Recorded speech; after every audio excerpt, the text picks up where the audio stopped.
Hey, what's up, y'all? It's Hookah Anonymous, and you are now rocking with Mickey Truth. She live up to her name, not the fame. So make sure y'all subscribe to her channel and stay updated on what's real.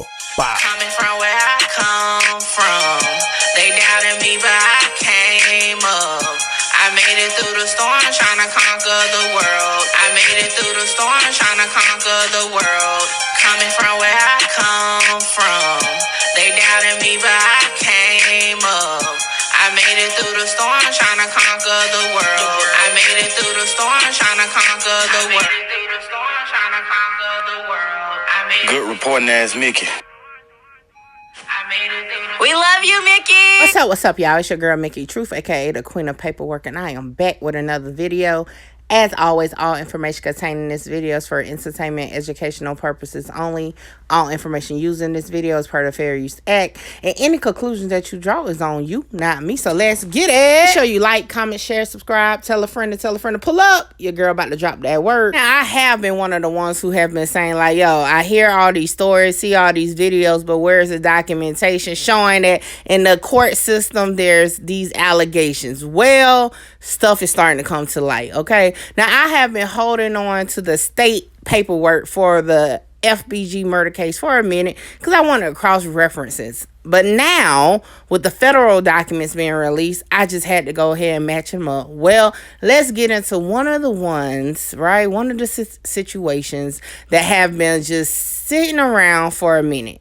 And that is, did King Von actually put a bag on FBG Duck's head, it resulting in his death? I don't know. Let's see what the paperwork say. So Kenneth Roberson, a.k.a. Kenny Mac, is one of the defendants on the RICO case. This defendant is also allegedly the owner of one of the getaway cars, the Chrysler 300. If you haven't heard the story or read the paperwork on this case, it is alleged that Kenneth Roberson actually, after the murder was committed of FBG Duck, tried to take the car back to the dealership. Yes, and they have, like, allegedly evidence of this, okay? Now, at the state level, it did have a heavily redacted statement in the paperwork that hinted at that someone told someone that someone put a $100,000 bounty on FBG Duck's head, okay? And in return, a O-block chain was offered. And then everybody said, oh, that's King Von, that's King Von, that's King Von.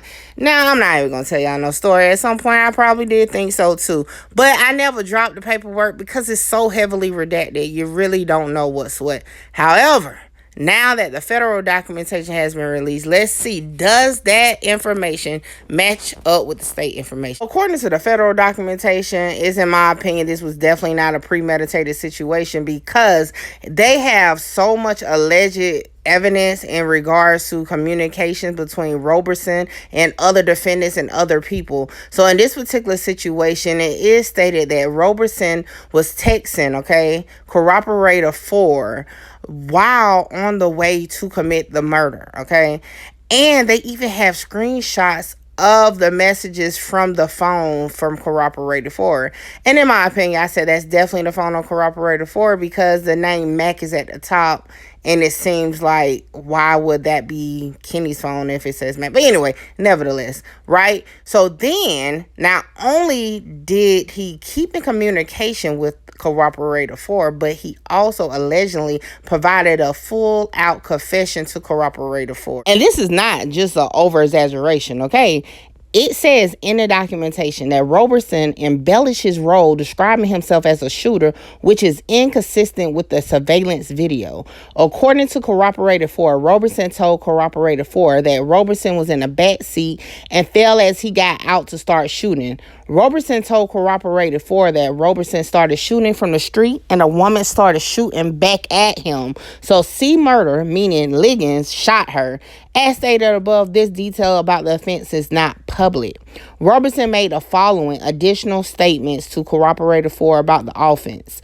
The defendant used Roberson's Chrysler 300 to commit the murder, and there was more than one car used to commit the murder. That 3 or 4 people murder weekly, but CMurder was the only name that corroborator 4 remember. That CPD seized Roberson Chrysler after the murder. That Dip set a gain fraction from where Roberson is originally clicked up with O Block, and as a result, in conflict with STL, where Weekly is from, Roberson indicated that this is a part of the reason why Roberson participated in the murder. That O Block member Davon Bennett had placed a hit on Weekly prior to the murder, and this is additionally why Roberson participated in the murder.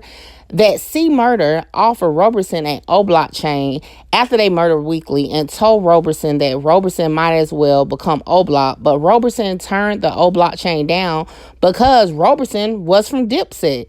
Like, this is crazy to me that all of this is provided in a confession to the point the witness is now able to be a witness, okay?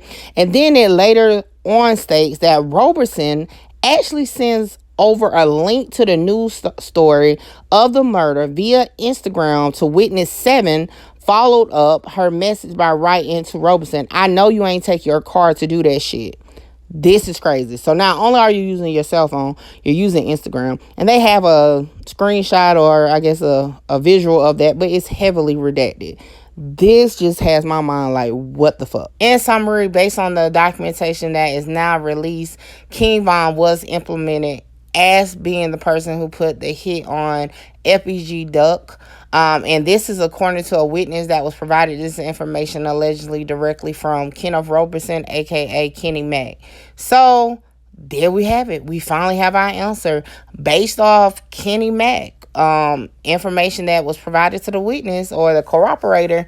That's what was going on. I have not seen any other documentation stating that someone else spoke on it. But when I say the paperwork in this Fed case are releasing a lot of details that maybe we have heard but didn't know, but maybe we didn't know and now we know, but it is a lot. But for now, I'm going to go ahead and close out. Make sure you like, comment, share, subscribe. Tell a friend to pull up on MickeyTruth.com and get that merch because you know your girl got that work. So until next time, holla! Through the storm, trying to conquer the world. I made it through the storm.